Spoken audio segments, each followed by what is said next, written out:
Hello class, it's Mrs. Poffenberger, and today we're going to be going through the blood typing lab to look at how a blood typing test is done and to analyze blood samples from 4 different people to determine their blood types. So we're going to start today with our first person, who's going to be person W. As we do the blood typing test, I'm going to be putting a sample of blood. So here's person W's blood.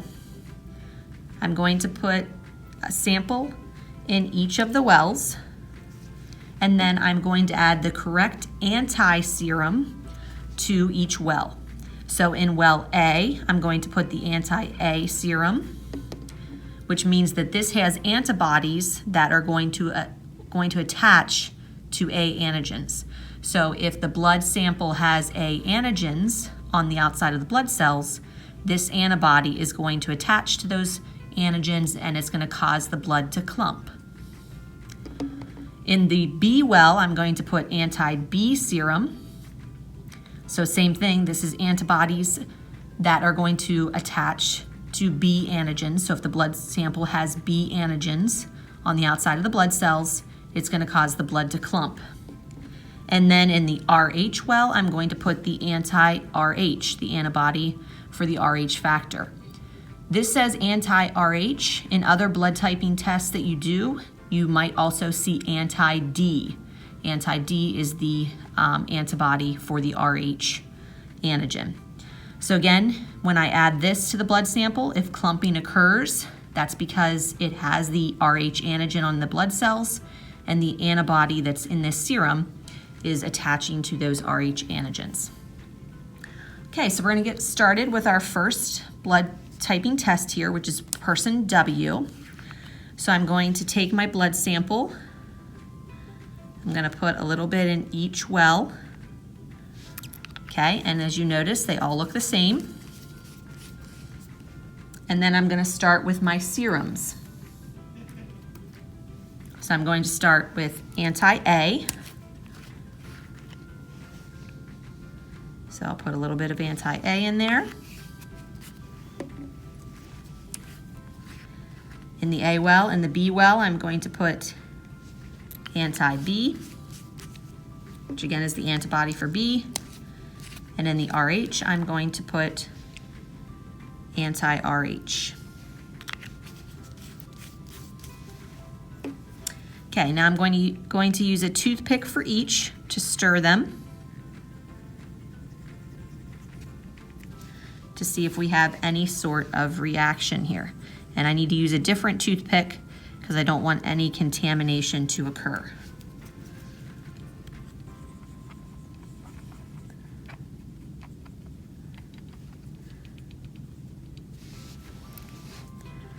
Okay, and if I sort of move those around a little bit, you can see whether or not you have clumping, as well as I'll even zoom in a little bit here so you can see a little better.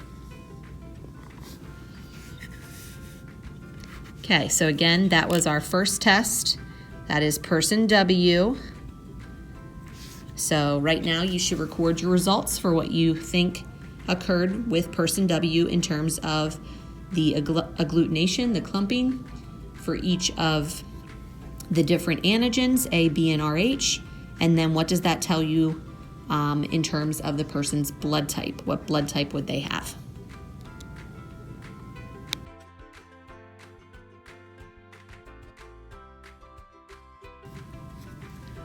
Okay, we're now going to do our second blood typing test, which is going to be for person X. So here's my simulated blood from person X. So first thing I'm going to do is add a blood sample to each well.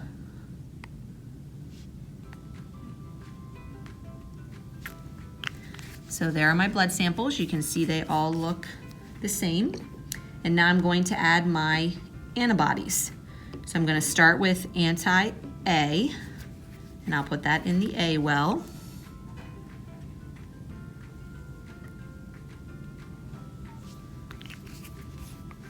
Then anti-B in the B well. And then anti-RH in the RH well.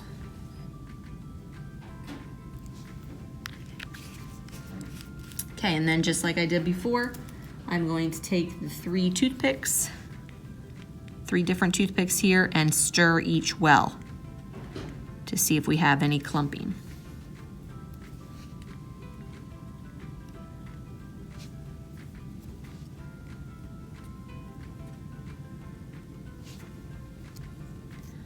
Okay, so there we can see the blood samples, or the blood sample from person X. Do you see any agglutination in any of the wells? So what do you think are the results for person X?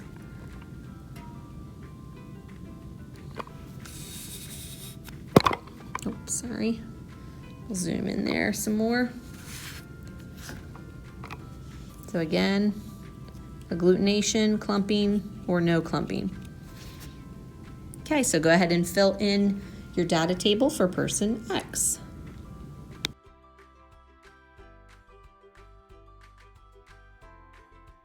Okay, we're now going to do the blood typing test for person Y. So I have my blood sample from person Y, and I'm going to put some in each of the wells, so in the A, the B, and the RH. And then I'm going to add my antibodies to each of the wells. So starting with the anti-A, I'll add a little bit of that to the A well.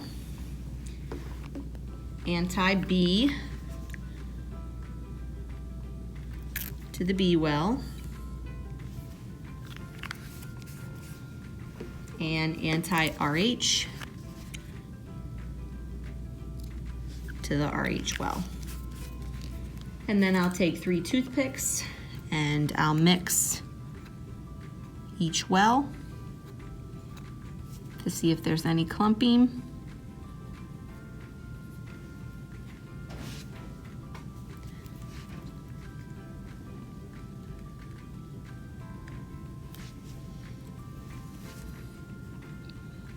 So there we have our results for person Y.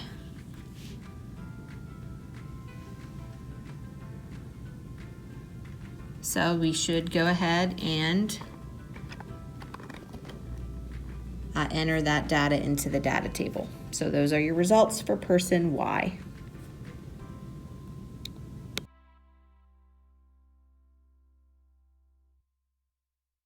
Okay, and then our last blood typing test is going to be for person Z.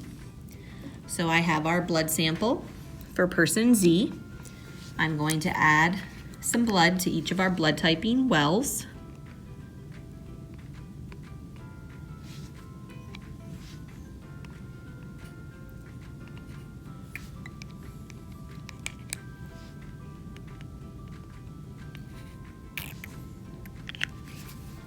Okay, and then I'm going to add antibody A to the A well,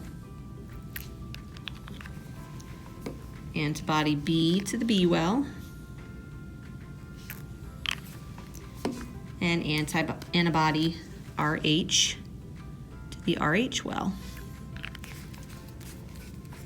And then I'll again take 3 toothpicks and I will mix each one. See if we have any clumping.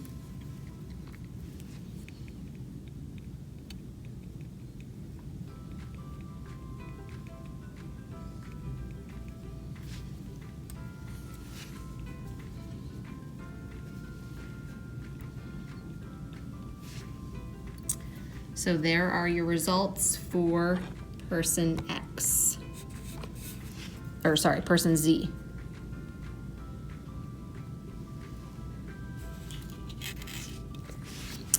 Okay, so you can go ahead and go to your data table and enter the data for person Z.